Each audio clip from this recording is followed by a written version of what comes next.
Dexter Season 7 episode review video. Before I get into that, though, pretty important. If you're not caught up to the point where I am, or rewatching or watching Dexter, or you're just not entirely sure, then you definitely need to take the initiative and pay attention to the episode's title, which of course I'll mention, as well as put in the description for you. If that happens to be the case and you're not caught up, it would be my recommendation that you don't watch this video any further to avoid any potential spoilers. This will be Dexter's Season 7, Episode 10. The title of this episode is called The Dark Whatever. And this will be my review, reaction, recap after just finishing watching the episode. Crime scene time. The Phantom Arsonist has struck again. Deb tells Dexter she called last night and wanted to go over facts of the case, but he didn't answer. What, were you busy with Hannah McKay? Well, I'd be busy with Hannah McKay if it was at night. Abso-fucking-lutely. 5 bodies in 2 weeks. Dexter goes over to Hannah's and tells her about the Phantom Arsonist, that person is killed again, a mother and a child. And then he mentions the dark passenger to Hannah. Hannah's dad shows up. He hasn't seen Hannah since before he went to prison, but he's gotten out on, or due to good behavior. His name is Clint McKay. He hasn't really told me, she hasn't really told me much about you. Just that almost left her for dead when Hannah was about to drown. He's trying to take responsibilities for his previous actions, though. And he says he's always loved Hannah, and he always will. He's brought Hannah a dollhouse from when she was a kid, which brings up mostly negative memories to Hannah, as it was something that was lost due to gambling, a very long gambling night, I guess. And then we have Phil Vasso. He's leading the meeting briefing room. Why does he get to lead it? And guess who's there? Our main man, Soderquist, in the front row, listening to everything. He was probably the first one there, and he looks kind of mad at just looking at him. He's usually standing in the corner, but this time he's sitting in the front row, and he's probably mad that nobody's asking him what he thinks or what information that he has. Now, Dexter thinks Vasso is behind the Phantom Arsonist killings, just that lizard brain of his. Vasso's a weird dude. Masuka wants to know who's sending Dexter hugs and kisses. He follows Dexter out of the briefing room, and he knows it was a girl. What if it was a guy, though? Got pictures? And then he asks Batista about Dexter's new girlfriend, and Batista says who? Hannah McKay? As Jamie had mentioned that to him. And then it's, of course, followed by Masuka's famous, Masuka doesn't have a problem with Hannah McKay confessing to a murder because she's so hot. I agree. And then Deb lectures Dexter, and she'll stay out of his relationship, but she's not going to look twice. If she can bust Hannah, she's going to. And then we see Deb taking some pills. Dexter is following Vasso. Vasso is doing a Civil War reenactment, and Vasso didn't set those fires. He's just very strange. Dinner time at a restaurant with Clint McKay. He's telling Hannah stories. He mentions he's going to get into crawfish in Louisiana. The Phantom Arsonist starts a fire on a city bus. Some unlucky people were at the wrong place at the wrong time. Clint wants $20,000 from Hannah, but all her money is tied up in the business. Clint McKay gets mad. He leaves because Hannah won't give him money. Dexter thinks Clint is no good, as he does have a sense for that sort of thing. Crime scene for Dexter. He has to leave Hannah. Soderquist is there taking some good notes. Probably has a lot of stuff to say, but they don't answer. One of these days, Soderquist is just going to snap and be like, I'm leading this fucking briefing. Here's what we need to do. Here's this. Dexter Morgan is the Bay Harbor Butcher. I've got proof. I've got lots of notes. Anyway, Vasso is smelling the bodies at the crime scene. Masuka says that they have a security camera. Gonna take it down to the station. They could use a break. Yeah, they could use a break, or they could just use Dexter's lizard brain. Clint had a couple of drinks and messed up her greenhouse, driving into it. He's furious that she won't help him financially. So Clint McKay says everyone would have been better off if he would have let Hannah drown. that day at the pond, Clint says. Now, he says also that you two deserve each other. I don't think you know about Dexter, my friend. And Dexter says he can cut a body up into pieces, but how can he help Hannah put herself back together? LaGuerta meets Tom Matthews out at a dump. They will look into Dokes' final days. Hannah tells Dexter he was right about her dad. Well, of course he's right. Dexter's right about everything, except for Vaso. Hannah asked Dexter more about his dark passenger, that it's in need. Hannah is lucky though. Dexter made her his famous pancakes. Pancake time!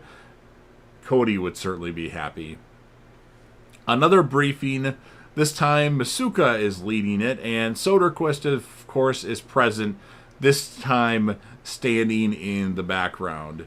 They have the arsonist on video, but unfortunately he never shows his face. They might have a print, though, as he grabbed a rail on the bus. George is sending Nadia to a sex club. He's alive and well. I, for some reason, thought he may have died in the previous episode. I don't know. I guess too many episodes of Dexter, I confused myself. But anyway, Quinn shoots and now kills George and has Nadia shoot him. Quinn tells Batista Nadia's here illegally because Batista wanted Nadia to take to have a statement of what happened.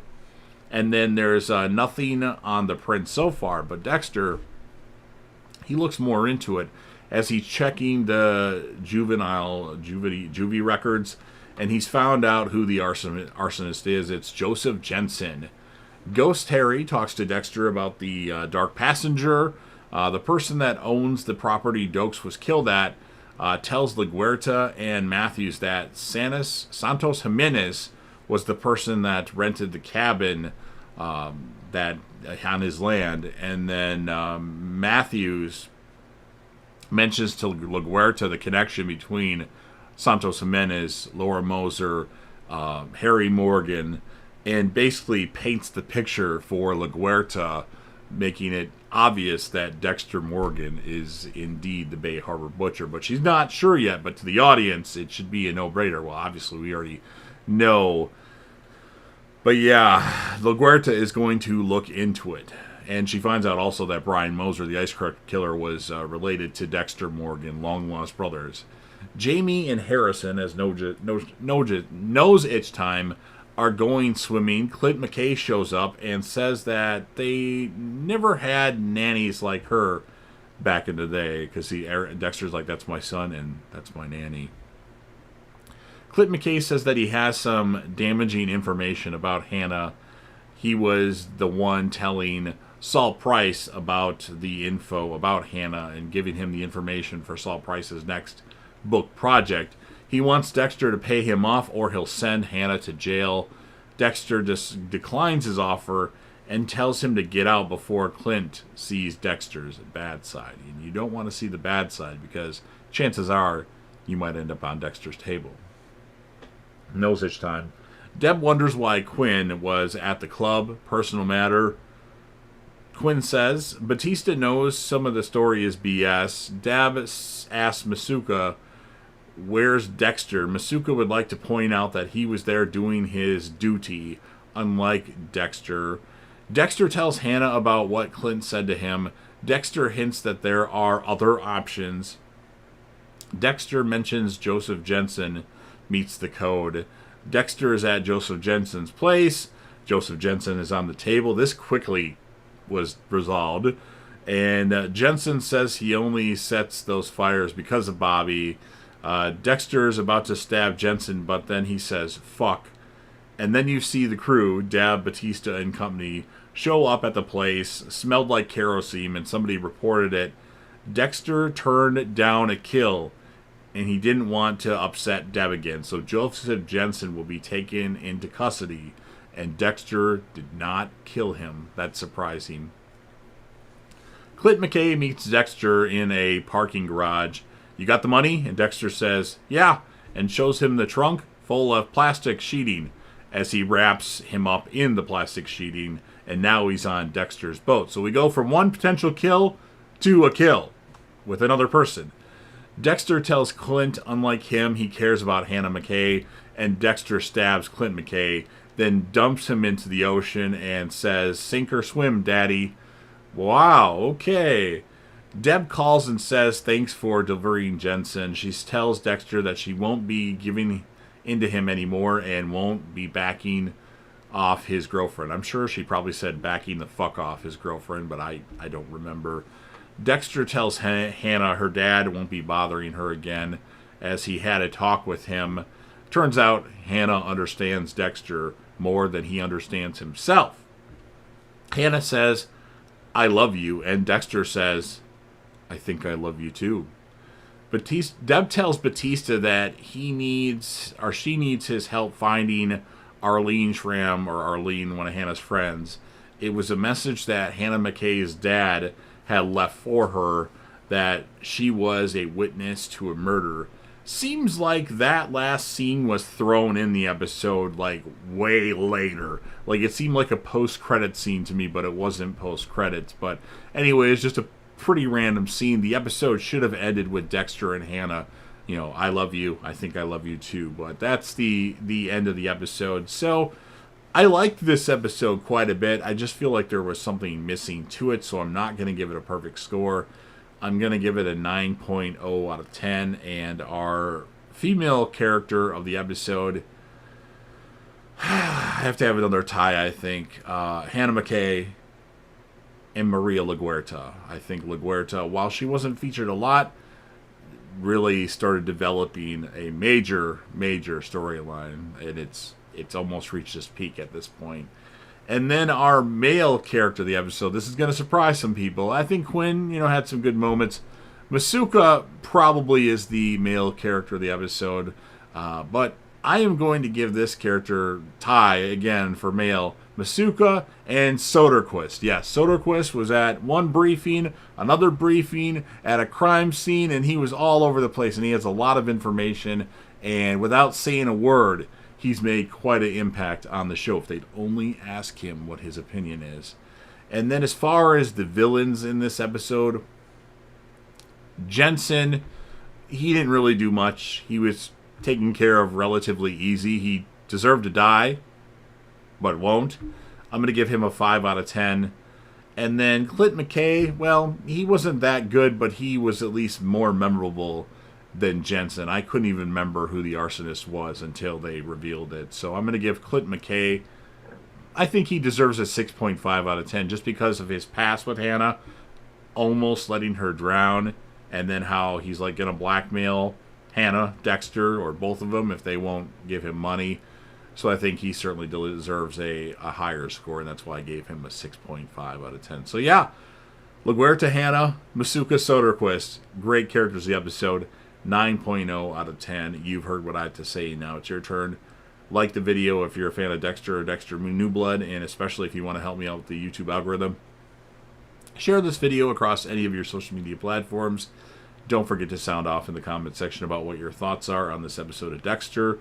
What would you rate the episode? Maybe I should have given it a 10 out of 10. I don't know. Something just felt off. I think the villains could have been a lot better. The arsonist should have been a much better villain, considering this was a storyline or an angle played out over 2 episodes. So that's why it's not as high. But rate the episode. Rate your male and female characters of the episode. Favorite moment. My favorite moment was when Hannah says, "I love you," and Dexter says, "I think I love you too." Awesome stuff there. Anything else you want to add to that, just make sure you leave that in the comment section. And then last, but certainly not least, don't forget to hit that sub button. You're watching the video anyway. Subscribe to the channel, join the team, show your damn support, and be a part of something special. And JDev will return.